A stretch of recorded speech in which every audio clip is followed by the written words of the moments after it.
Aunque Jacob había dejado a Padan Aram en obediencia a la instrucción divina, no volvió sin muchos temores por el mismo camino por donde había pasado como fugitivo 20 años antes.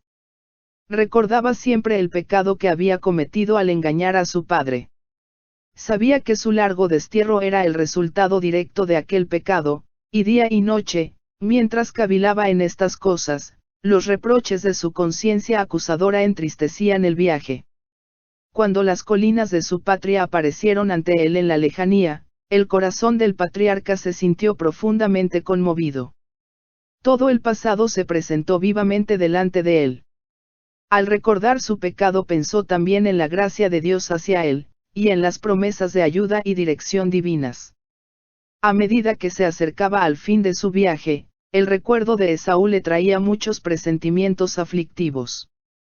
Después de la huida de Jacob, Esaú se había considerado como único heredero de la hacienda de su padre. La noticia del retorno de Jacob podía despertar en el temor de que venía a reclamar su herencia. Esaú podía ahora hacerle mucho daño a su hermano, si lo deseaba, y estaba tal vez dispuesto a usar la violencia contra él, no solo por el deseo de vengarse, sino también para asegurarse la posesión absoluta de la riqueza que había considerado tanto tiempo como suya. Una vez más el Señor dio a Jacob otra señal del cuidado divino. Mientras viajaba hacia el sur del monte de Galaad, le pareció que 2 ejércitos de ángeles celestiales lo rodeaban por delante y por detrás, y que avanzaban con su caravana, como para protegerla. Jacob se acordó de la visión que había tenido en Betel mucho tiempo atrás, y su oprimido corazón se alivió con esta prueba de que los mensajeros divinos, que al huir de Canaán le habían infundido esperanza y ánimo, lo custodiarían ahora que regresaba. Y dijo, campamento de Dios es este, y llamó a aquel lugar Mahanaim. Véase Génesis 32, verso 2. Sin embargo, Jacob creyó que debía hacer algo en favor de su propia seguridad. Mandó, pues, mensajeros a su hermano con un saludo conciliatorio. Los instruyó respecto a las palabras exactas con las cuales se habían de dirigir a Esaú. Se había predicho ya antes del nacimiento de los 2 hermanos, que el mayor serviría al menor, y para que el recuerdo de esto no fuera motivo de amargura, dijo Jacob a los siervos, que los mandaba a mi señor Esaú, y cuando fueran llevados ante él, debían referirse a su amo como tu siervo Jacob, y para quitar el temor de que volvía como indigente errante para reclamar la herencia de su padre, Jacob le mandó decir en su mensaje, tengo vacas, y asnos, y ovejas, y siervos y siervas, y envió a decirlo a mi señor, por hallar gracia en tus ojos. Pero los siervos volvieron con la noticia de que Esaú se acercaba con 400 hombres, y que no había dado respuesta al mensaje amistoso. Parecía cierto que venía para vengarse. El terror se apoderó del campamento. No podía volverse y temía avanzar. Sus acompañantes, desarmados y desamparados, no tenían la menor preparación para hacer frente a un encuentro hostil. Por eso los dividió en 2 grupos, de modo que si uno es atacado, el otro tendrá la oportunidad de huir. De su gran cantidad de ganado mandó regalos generosos a Esaú con un mensaje amistoso. Hizo todo lo que estaba de su parte para expiar el daño hecho a su hermano y evitar el peligro que lo amenazaba, y luego, con humildad y arrepentimiento, pidió así la protección divina, Jehová, que me dijiste, vuélvete a tu tierra y a tu parentela, y yo te haré bien, no merezco todas las misericordias y toda la verdad con que has tratado a tu siervo, pues con mi cayado pasé este Jordán, y ahora he de atender a 2 campamentos. Líbrame ahora de manos de mi hermano, de manos de Esaú, porque le temo, no venga acaso y me hiera a la madre junto con los hijos. Había llegado ahora al río Jaboc, y cuando vino la noche Jacob mandó a su familia cruzar por el vado al otro lado del río, quedándose él solo atrás. Había decidido pasar la noche en oración y deseaba estar solo con Dios, quien podía apaciguar el corazón de Esaú. En Dios estaba la única esperanza del patriarca. Era una región solitaria y montañosa, madriguera de fieras y escondite de salteadores y asesinos. Jacob solo e indefenso, se inclinó a tierra profundamente acongojado. Era medianoche. Todo lo que lo hacía apreciar la vida estaba lejos y expuesto al peligro y a la muerte. Lo que más lo amargaba era el pensamiento de que su propio pecado había traído este peligro sobre los inocentes. Con vehementes exclamaciones y lágrimas oró delante de Dios. De pronto sintió una mano fuerte sobre él. Creyó que un enemigo atentaba contra su vida, y trató de librarse de las manos de su agresor. En las tinieblas los dos lucharon por predominar. No se pronunció una sola palabra, pero Jacob desplegó todas sus energías y ni un momento cejó en sus esfuerzos. Mientras así luchaba por su vida, el sentimiento de su culpa pesaba sobre su alma, sus pecados surgieron ante él, para alejarlo de Dios. Pero en su terrible aflicción recordaba las promesas del Señor, y su corazón exhalaba súplicas de misericordia. La lucha duró hasta poco antes del amanecer, cuando el desconocido tocó el muslo de Jacob, dejándolo incapacitado en el acto. Entonces reconoció el patriarca el carácter de su adversario. Comprendió que había luchado con un mensajero celestial, y que por eso sus esfuerzos casi sobrehumanos no habían obtenido la victoria. Era Cristo, el ángel del pacto, el que se había revelado a Jacob. El patriarca estaba imposibilitado y sufría el dolor más agudo, pero no aflojó su asidero. Completamente arrepentido y quebrantado, se aferró al ángel y lloró, y le rogó, Oseas 12, verso 4, pidiéndole la bendición. Necesitaba tener la seguridad de que su pecado había sido perdonado. El dolor físico no bastaba para apartar su mente de este objetivo. Su decisión se fortaleció y su fe se intensificó en fervor y perseverancia hasta el fin. El ángel trató de librarse de él y le exhortó, déjame, que raya el alba, pero Jacob contestó, no te dejaré, si no me bendices. Si esta hubiera sido una confianza jactanciosa y presumida, Jacob habría sido aniquilado en el acto, pero tenía la seguridad del que confiesa su propia indignidad, y sin embargo confía en la fidelidad del Dios que cumple su pacto. Jacob luchó con Dios y venció. Por su humillación, su arrepentimiento y la entrega de sí mismo, este pecador y extraviado mortal prevaleció ante la majestad del cielo.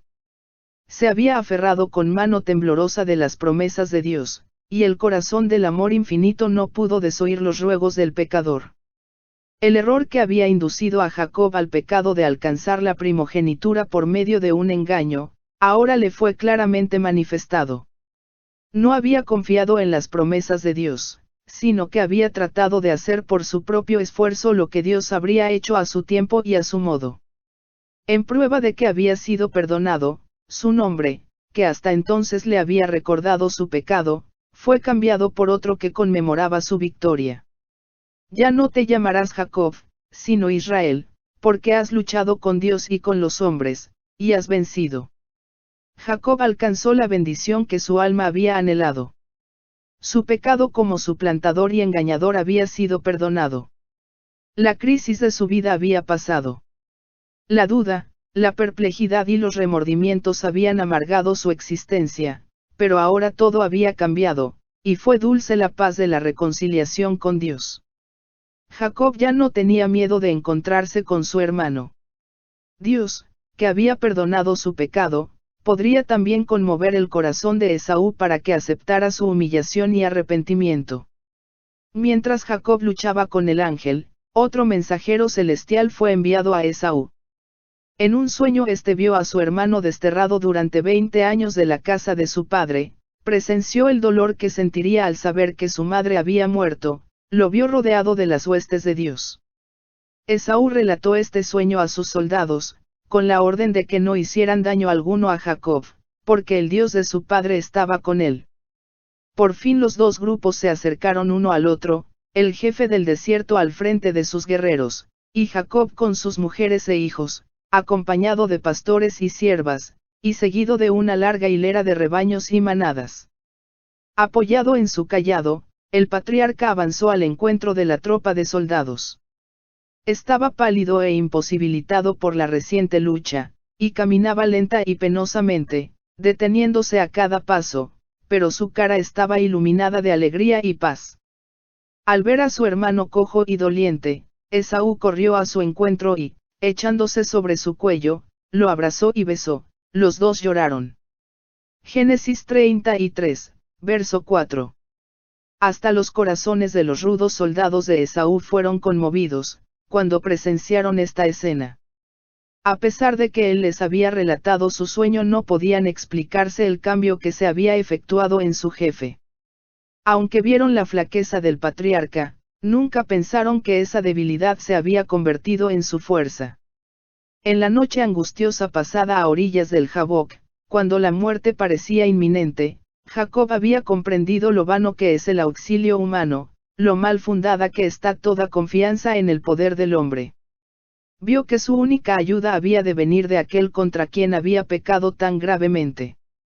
Desamparado e indigno, invocó la divina promesa de misericordia hacia el pecador arrepentido.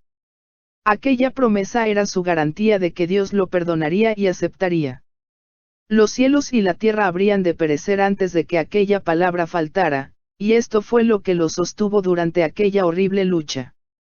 La experiencia de Jacob durante aquella noche de lucha y angustia representa la prueba que habrá de soportar el pueblo de Dios inmediatamente antes de la segunda venida de Cristo. El profeta Jeremías, contemplando en santa visión nuestros días, dijo: Así ha dicho Jehová, hemos oído gritos de terror y espanto. No hay paz. Y que se han puesto pálidos todos los rostros. Ah, cuán grande es aquel día. Tanto, que no hay otro semejante a él. Es un tiempo de angustia para Jacob, pero de ella será librado. Jeremías 30, versos 5 y 7. Cuando Cristo acabe su obra mediadora en favor de la humanidad, entonces empezará ese tiempo de aflicción. Para ese momento la suerte de cada alma habrá sido decidida, y ya no habrá sangre expiatoria para limpiarnos del pecado.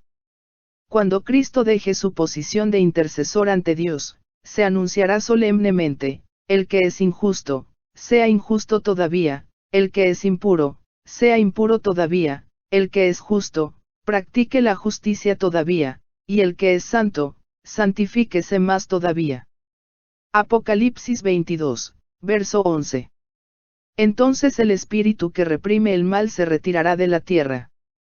Como Jacob estuvo bajo la amenaza de muerte de su airado hermano, así también el pueblo de Dios estará en peligro de los impíos que tratarán de destruirlo.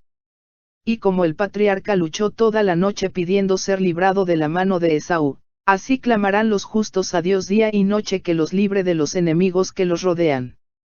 Satanás había acusado a Jacob ante los ángeles de Dios, reclamando el derecho de destruirlo por su pecado. Había incitado contra él a Esaú y durante la larga noche de la lucha del patriarca, procuró hacerle sentir su culpabilidad, para desanimarlo y quebrantar su confianza en Dios. Cuando en su angustia Jacob se asió del ángel y le suplicó con lágrimas, el mensajero celestial, para probar su fe, le recordó también su pecado y trató de librarse de él. Pero Jacob no se dejó desviar. Había aprendido que Dios es misericordioso, y se apoyó en su misericordia. Se refirió a su arrepentimiento del pecado, y pidió liberación. Mientras repasaba su vida, casi fue impulsado a la desesperación, pero se aferró al ángel, y con fervientes y agonizantes súplicas insistió en sus ruegos, hasta que triunfó. Esta será la experiencia del pueblo de Dios en su lucha final con los poderes del mal. Dios probará la fe de sus seguidores, su constancia, y su confianza en el poder de Él para librarlos. Satanás se esforzará por aterrarlos con el pensamiento de que su situación no tiene esperanza, que sus pecados han sido demasiado grandes para alcanzar el perdón. Tendrán un profundo sentimiento de sus faltas, y al examinar su vida, verán desvanecerse sus esperanzas. Pero recordando la grandeza de la misericordia de Dios, y su propio arrepentimiento sincero, pedirán el cumplimiento de las promesas hechas por Cristo a los pecadores desamparados y arrepentidos. Su fe no faltará porque sus oraciones no sean contestadas enseguida. Se aferrarán al poder de Dios, como Jacob se aferró al ángel del ángel, y el lenguaje de su alma será: no te dejaré, si no me bendices. Si Jacob no se hubiera arrepentido antes por su pecado al tratar de conseguir la primogenitura mediante un engaño, Dios no habría podido oír su oración ni conservarle bondadosamente la vida. Así será en el tiempo de angustia. Si el pueblo de Dios tuviera pecados inconfesos que aparecieran ante ellos cuando los torturen el temor y la angustia, serían abrumados, la desesperación anularía su fe, y no podrían tener confianza en Dios para pedirle su liberación. Pero aunque tengan un profundo sentido de su indignidad, no tendrán pecados ocultos que confesar. Sus pecados habrán sido borrados por la sangre expiatoria de Cristo, y no los podrán recordar. Satanás induce a muchos a creer que Dios pasará por alto su infidelidad en los asuntos menos importantes de la vida, pero en su proceder con Jacob el Señor demostró que de ningún modo puede sancionar ni tolerar el mal. Todos los que traten de ocultar o excusar sus pecados, y permitan que permanezcan en los libros del cielo inconfesos y sin perdón, serán vencidos por Satanás. Cuanto más elevada sea su profesión, y cuanto más honorable sea la posición que ocupen, tanto más grave será su conducta ante los ojos de Dios, y tanto más seguro será el triunfo del gran adversario. Sin embargo, la historia de Jacob es una promesa de que Dios no desechará a los que fueron arrastrados al pecado, pero que se han vuelto al Señor con verdadero arrepentimiento. Por la entrega de sí mismo y por su confiada fe, Jacob alcanzó lo que no había podido alcanzar con su propia fuerza. Así el Señor enseñó a su siervo que únicamente el poder y la gracia de Dios podían darle las bendiciones que anhelaba.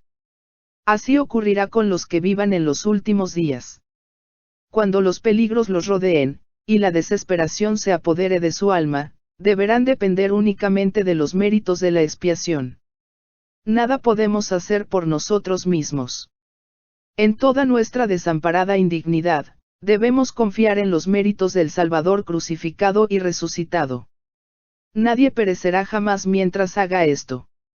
La larga y negra lista de nuestros delitos está ante los ojos del infinito. El registro está completo, ninguna de nuestras ofensas ha sido olvidada. Pero el que oyó las súplicas de sus siervos en lo pasado, oirá la oración de fe y perdonará nuestras transgresiones. Lo ha prometido, y cumplirá su palabra. Jacob triunfó, por ser perseverante y decidido. Su experiencia testifica sobre el poder de la oración insistente. Este es el tiempo en que debemos aprender la lección de la oración que prevalece y de la fe inquebrantable. Las mayores victorias de la Iglesia de Cristo o del cristiano no son las que se ganan mediante el talento o la educación, la riqueza o el favor de los hombres. Son las victorias que se alcanzan en la cámara de audiencia con Dios, cuando la fe fervorosa y agonizante se aferra del poderoso brazo de la omnipotencia. Los que no estén dispuestos a dejar todo pecado ni a buscar seriamente la bendición de Dios, no la alcanzarán. Pero todos los que se apoyen en las promesas de Dios como lo hizo Jacob, y sean tan vehementes y constantes como lo fue él, alcanzarán el éxito que él alcanzó. ¿Y acaso Dios no hará justicia a sus escogidos, que claman a él día y noche? Se tardará en responderles. Lucas 18, versos 7 y 8.